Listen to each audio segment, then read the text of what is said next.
London Urdu voice. آواز کی دنیا کے دوستو، لندن اردو وائس کی جانب سے یوسف ابراہم کا آداب۔ خاکہ نگاری اردو ادب کی ایک مقبول صنف ہے۔ زیادہ تر خاکے ایسی شخصیات کے بارے میں لکھے گئے ہیں جنہوں نے فنون لطیفہ بالخصوص ادب یا پھر کسی اور شعبہ حیات میں نمایاں کارنامے انجام دیے ہوں۔ ایک اچھا خاکہ نگار قاری کو کوزے میں دریا کا منظر دکھانے کا ہنر جانتا ہے۔ ڈاکٹر خلیق انجم کہتے ہیں کہ خاکہ نگاری کا فن بہت مشکل اور کٹھن فن ہے۔ اسے اگر نثر میں غزل کا فن کہا جائے تو غلط نہ ہوگا۔ ایک اچھے خاکے کی خوبی یہ ہے کہ اس کو پڑھنے کے بعد قاری کہہ اٹھے، ہاں میں تو اس شخص سے واقف ہوں جس کا تعارف کرایا گیا ہے۔ معزز سامعین، ہمارے سلسلہ وار پروگرام نثر نامہ میں آج جس کتاب کا انتخاب کیا ہے اس کا نام ہے آشنائیاں کیا کیا۔ اس کتاب کو تحریر کیا ہے حمید اختر صاحب نے۔ اس سلسلے میں ان کی بیٹی جو کہ خود بھی ایک معروف اداکارہ ہیں، صبا حمید کا تہہ دل سے شکر گزار ہوں کہ انہوں نے پاکستان سے یہ کتاب لا کر مجھے دی۔ معزز سامعین، ہمارے سلسلہ وار پروگرام نثر نامہ میں آج جس کتاب کا انتخاب کیا ہے اس کا نام ہے آشنائیاں کیا کیا۔ اس کتاب کو حمید اختر صاحب نے تحریر کیا ہے۔ تو پیش خدمت ہے حمید اختر کا لکھا ہوا اس کتاب کا پہلا مضمون جس کا عنوان ہے حرف اول۔ اس مجموعے کے بیشتر مضامین احوال دوستاں میں تباہ ہو چکے ہیں۔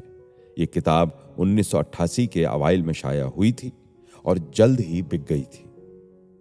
موجودہ کتاب ایک لحاظ سے احوال دوستاں کا دوسرا ایڈیشن ہے، البتہ اس کے مندرجات میں اضافہ کر دیا گیا ہے۔ سید سجاد ظہیر، اخلاق احمد دہلوی اور ابراہیم جلیس کے بارے میں مضامین پہلے ایڈیشن میں شامل نہیں تھے۔ یہ سب مہربان دوست ہم سے جدا ہو چکے ہیں۔ زندگی کا قافلہ رواں دواں ہے، مگر پرانے اور وفادار لوگ ہمارے درمیان سے اٹھتے جا رہے ہیں۔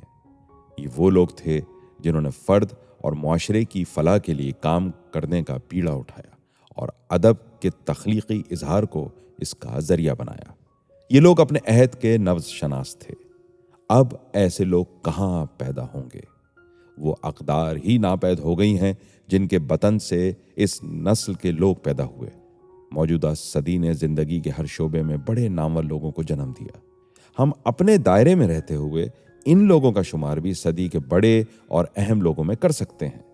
دنیا اب عقل و شعور کے جس دور میں داخل ہو رہی ہے، اس کے پیش نظر آنے والی صدی کو بجا طور سے افکار و خیالات کی کشمکش کے عہد کا نام دیا جائے گا، جس میں دوسری قسم کے لوگ سامنے آئیں گے۔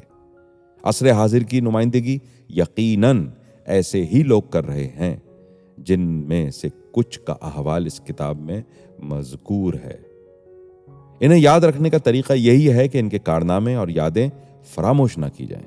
یہ کتاب اسی ضرورت کو پورا کرنے کی حقیر سی کوشش ہے۔ چند برس بعد ان کو ذاتی طور پر جاننے اور ان کے ذاتی محاسن سے واقف لوگ شاید نہیں ہوں گے۔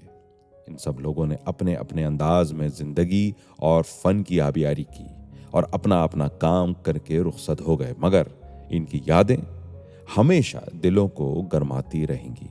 ادب کے طالب علموں کے لیے ان کی باتیں ایسا خزانہ ہے جس سے وہ ہمیشہ استفادہ کرتے رہیں گے۔ حمید اختر، جون 1992۔ یہ تھا اس کتاب کا حرف اول۔ بہت جلد آپ کے لیے اس کتاب سے خاکے میں پیش کروں گا۔ میرے ساتھ رہیے گا، مجھے فالو کرتے رہیے گا اور خود بھی سنیے گا، اپنے دوستوں کو بھی سنائیے گا۔